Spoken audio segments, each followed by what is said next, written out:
My fiancé told me my parents weren't allowed at our wedding because his parents didn't like them. I 28F always dreamed of my wedding day. The perfect dress, the romantic venue, surrounded by friends and family as I married the love of my life. But now, less than 3 months before the big day, that dream has turned into a nightmare. It started innocently enough. My fiancé, 30M, and I were going over the guest list, double-checking RSVPs and finalizing seating arrangements. That's when he dropped the bomb. "So, about your parents," he began, his voice trailing off in a way that immediately set off alarm bells in my head. "What about them?" I asked, trying to keep my tone light even as my stomach clenched with sudden anxiety. He took a deep breath, avoiding my eyes. "My parents don't want them at the wedding." For a moment I was sure I had misheard him. "I'm sorry, what?" "My parents," he repeated, his voice firmer now. "They don't want your parents at our wedding, and I think it's for the best if we respect their wishes." I felt like I'd been slapped. "You can't be serious," I said, searching his face for any sign that this was some kind of twisted joke. But his expression remained deadly serious. "Look," he said, reaching for my hand. I pulled away. "I know it's not ideal, but my parents are paying for most of the wedding. They have a right to have a say in the guest list." "A say in the guest list?" I echoed, my voice rising. "We're talking about my parents. The people who raised me, who love me, who have been nothing but supportive of our relationship." He winced at my tone, but pressed on. I know, but you have to understand. My parents and your parents, they just don't get along. Remember that dinner last Thanksgiving?" I did remember. It had been awkward, sure. My parents were from a small town, more down to earth than his upper-middle-class suburban family.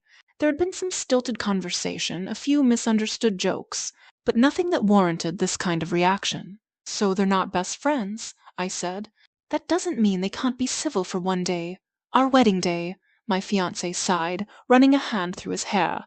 "It's more than that. My mom says your dad made her uncomfortable with some of his comments, and my dad, well, he thinks your parents are, beneath us." I felt like I'd been punched in the gut.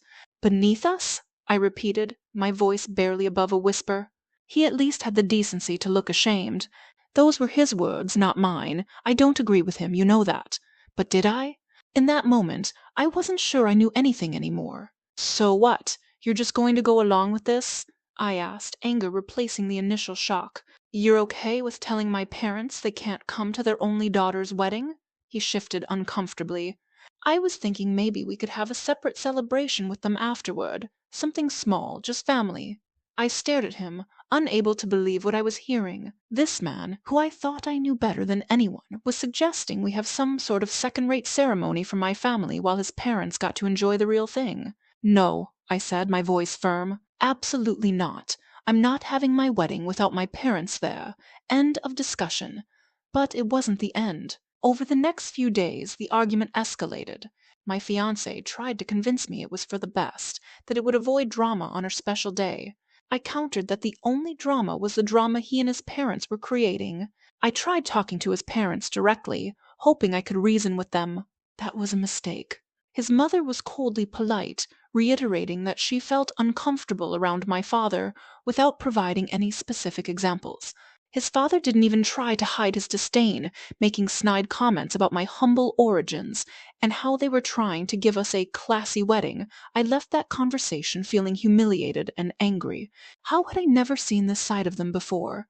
And more importantly, how had I never seen this side of my fiancé? Because the more we argued about it, the more I realized this wasn't just about the wedding. It was about fundamental values, about respect, about the kind of life we wanted to build together. "What happens when we have kids?" I asked him one night after another heated discussion. "Are your parents going to try to keep them away from mine too?" He didn't have an answer for that. Or at least, not one he was willing to say out loud. As the days passed, I found myself reevaluating everything about our relationship. Had there been signs I'd missed? Times when he'd sided with his parents over me in smaller ways? I thought back to holiday gatherings, to offhand comments that I'd brushed off at the time. I called my best friend, hoping for some perspective. "Am I overreacting?"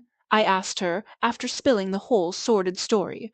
There was a long pause before she answered. "Honey," she said gently, "if anything, I think you might be underreacting. This is a huge red flag." And she was right. It was a red flag. a massive waving crimson banner that I could no longer ignore. I tried one last time to talk to my fiancé. "This is your last chance," I told him. "Either you stand up to your parents and insist that mine be at the wedding, or—" "Or what?" he asked, his voice tired. I took a deep breath. "Or there won't be a wedding at all." I'd like to say he had a sudden epiphany, that he realized how unfair and cruel this demand was, that he stood up to his parents and insisted on doing the right thing, but he didn't. Instead, he looked at me with a mixture of frustration and resignation. "I can't go against my parents' wishes," he said. "They're my family." "And what am I?" I asked, my voice breaking. "What are we supposed to be?" He didn't have an answer for that. So here I am, 3 months before what was supposed to be the happiest day of my life, canceling vendors and returning my dream dress. My engagement ring sits in its box on my dresser, a painful reminder of what could have been. Telling my parents was one of the hardest things I've ever had to do. I couldn't bring myself to tell them the real reason at first. I made up some story about us realizing we wanted different things in life, but they knew me too well, knew something wasn't right. When I finally broke down and told them the truth, their reactions broke my heart all over again. My mom cried, not for herself, but for me, for the pain I was going through. My dad got quiet in that way he does, when he's trying not to show how upset he is.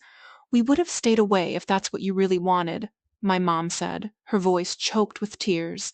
"If it meant you'd be happy." And that's when I knew, beyond a shadow of a doubt, that I'd made the right decision. 'Cause that's what real love looks like. It's sacrifice and support, not ultimatums and exclusion. The aftermath has been messy. My ex-fiancé has alternated between begging me to reconsider and accusing me of overreacting. His parents have apparently been telling anyone who will listen that I left their son at the altar, never mind that we were still months away from the wedding. Some of our mutual friends have taken sides. I've lost people I thought would be in my life forever. But I've also been surprised by the support I've received. Friends I hadn't talked to in years have reached out, offering words of encouragement and a couch to crash on if I need it. My sister, who lives across the country, flew in for a weekend just to be with me. We had a wedding dress burning party in the backyard. Okay, we didn't actually burn the dress.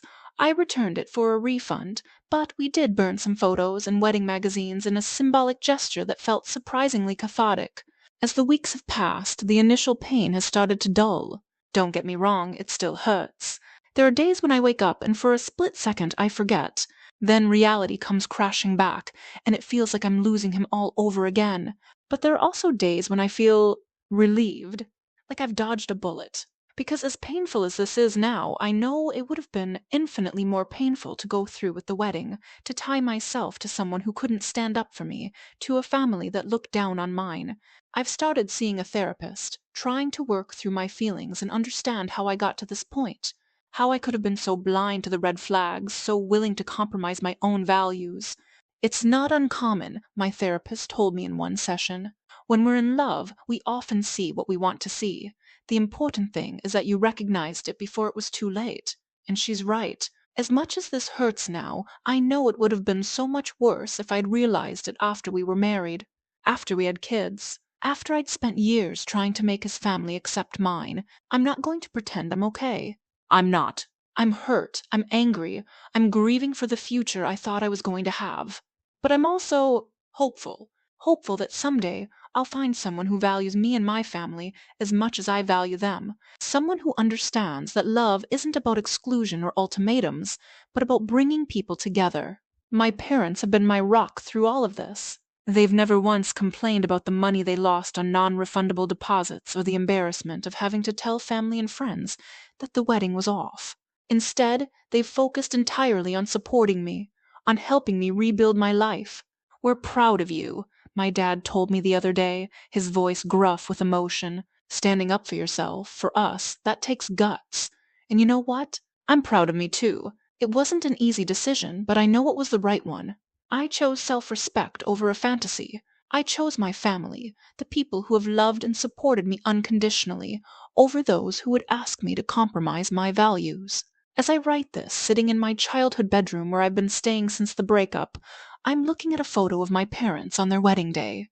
They're young, beaming at the camera, surrounded by their loved ones. That's the kind of wedding I want. That's the kind of love I deserve. I don't know what the future holds. I don't know how long it will take me to trust again, to open my heart to someone new. But I do know this. I will never again allow anyone to make me feel like I have to choose between them and my family.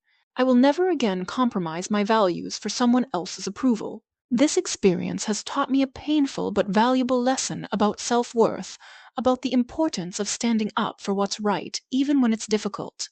It's shown me the true colors of people I thought I knew, but it's also shown me the incredible strength of the bonds I have with my real family and true friends. So yes, I'm grieving, I'm hurting, but I'm also growing, learning, becoming stronger. And someday, when I do walk down that aisle, it will be towards someone who loves and respects not just me, but all the people who have shaped me into who I am. Someone who understands that my parents aren't just guests at my wedding. They're an integral part of my past, my present, and my future. And on that day, I know my parents will be there, front and center, beaming with pride. 'Cause that's what family is all about.